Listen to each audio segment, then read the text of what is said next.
Title: Aiden's Fall, The Price of Forgetting Love. In a small township on the outskirts of Durban lived a man named Aiden Naidu. He wasn't rich, not even close.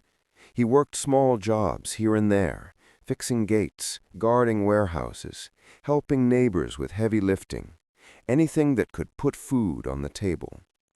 He shared a one-room house with his wife, Elizabeth, and their 6-year-old son, Junior. Life was hard, but their home was filled with laughter, prayer, and love.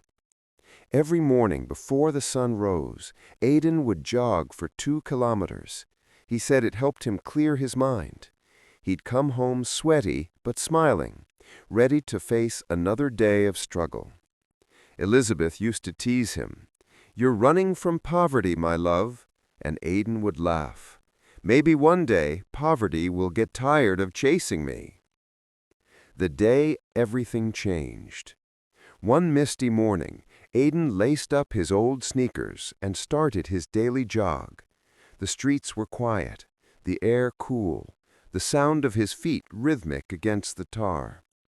But at the old intersection near the bridge, fate struck. A speeding car came out of nowhere. There was a screech, a flash of headlights, then darkness.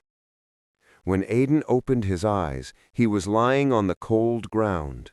He tried to move, but pain shot through his legs. He screamed for help, but the driver never stopped. It was a hit and run. The long road to recovery. Aiden woke up in the hospital days later. His world went silent when the doctor said, "Aiden, we had to amputate both of your legs." He stared blankly, unable to process it. His dreams, his pride, everything collapsed in that moment. Elizabeth sat beside him, holding his hand. She whispered through tears, "You're alive, my love. That's all that matters." But to Aiden, life didn't feel worth living anymore. He felt useless, less of a man, less of a father. Months turned into a blur of pain, pity, and depression. Elizabeth worked double shifts just to keep food on the table. She bathed him, fed him, changed his bandages, never complaining once. People whispered in the community. Some pitied him, others said his life was over. But Elizabeth never left. She believed better days would come. And one day they did. After 3 long years, Aiden's road accident fund claim was approved. He received 7 million rand. When the letter came, he couldn't believe his eyes. He broke down crying in Elizabeth's arms. He finally got artificial legs and took his first shaky steps in years. His son clapped and shouted, "Daddy can walk again!" For the first time in a long time, the Naidu home was filled with laughter again. Aiden bought a brand new white SUV and built a beautiful house with shiny tiles, big windows, and a tall gate. He told everyone, "God turned my pain into a blessing." Elizabeth was proud. Their neighbors admired them. For a while, everything was perfect. The change. But sometimes blessings turn into tests. 6 months after the money came, Aiden started spending more time outside.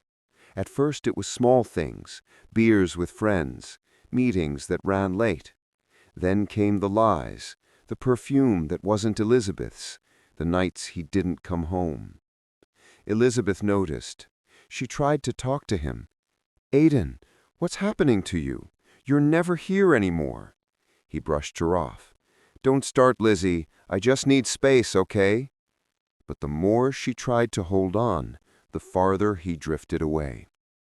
He made new friends, flashy guys who loved fast cars, loud music, and women who smiled too easily. They called him Big Man Aiden, and he liked the sound of it. He started drinking heavily. Whole weekends went by without him coming home. When Elizabeth called, he wouldn't answer. Sometimes he'd show up a week later, reeking of alcohol, eyes red-shot. She found messages from other women on his phone. When she confronted him, he yelled, "You should be grateful. You think I'd have any of this without me?" That night, Elizabeth cried herself to sleep. The betrayal. Soon the gossip began, whispers that Aidan had 2 women pregnant. Elizabeth refused to believe it at first, but the truth came crashing down when one of the women showed up at their gate carrying a child and demanding support. Elizabeth's heart broke. The man she once prayed for every night was gone. When she confronted him again, he didn't even deny it. "Lizzie, I'm not perfect. Things happen," he said coldly. That was the day she knew she had lost him. Aidan packed his bags and left home. He moved into a fancy apartment in the city, surrounded by friends who only loved him for his money. Nights became parties, days became hangovers. He thought he was living, but really, he was falling. 2 years later, the return.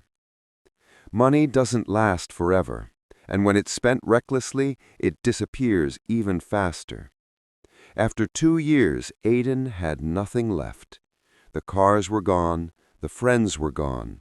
The women who once called him Big Man Aidan had all moved on. He was broke, alone, and full of regret. One rainy evening, he found himself standing outside his old gate, soaked and trembling.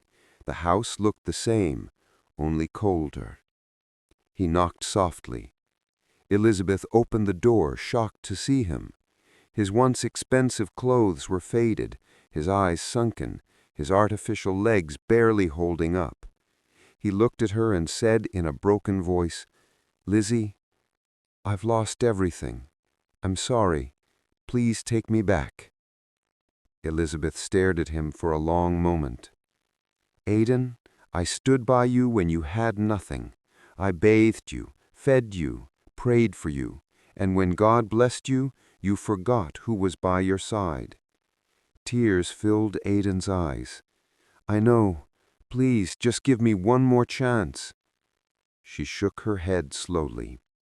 "Aidan, I've forgiven you long ago, but I can't live with you anymore." The next morning, she filed for divorce. Epilogue. The price of forgetting love. Aidan now lives alone in a small rented room in town. Every morning he still jogs, or tries to, on his artificial legs, not for fitness anymore, but to remember who he once was. Sometimes he passes the old intersection where his life changed forever. He stops there and whispers, "If only I had learned the real lesson." He learned too late that money can change your life, but not your heart, and that no amount of riches can replace the loyalty of a woman who loved you when you had nothing. Because in the end, Aidan didn't lose his legs that day. He lost himself. Moral of the story: money can buy comfort, but not character. True love is wealth, and once you betray it, no amount of riches can bring it back. Please don't forget to subscribe, like, share, and comment.